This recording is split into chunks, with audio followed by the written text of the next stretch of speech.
And he actually said, my colleagues are being blackmailed in honey traps. So a sitting U.S. congressman said that my colleagues are being blackmailed in honey traps, which I think is kind of amazing. And I wrote a book called Confessions of a D.C. Madam, The Politics of Sex, Lies, and Blackmail.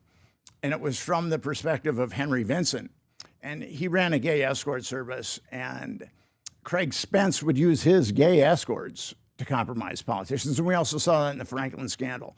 So I got to a blackmail photographer, and I was trying to get my mind around this because this is something that you really don't read about in books.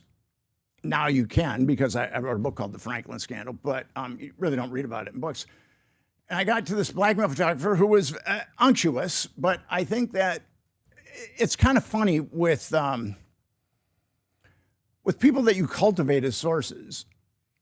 Some of them are unctuous. They're not the paragon of morality.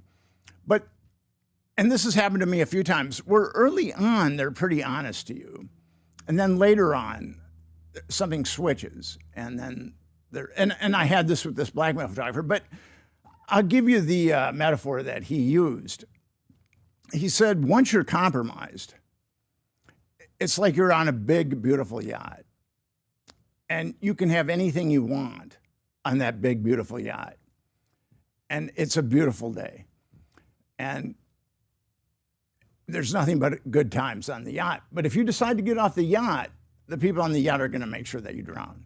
And I think that that's a very good metaphor for how blackmail works in our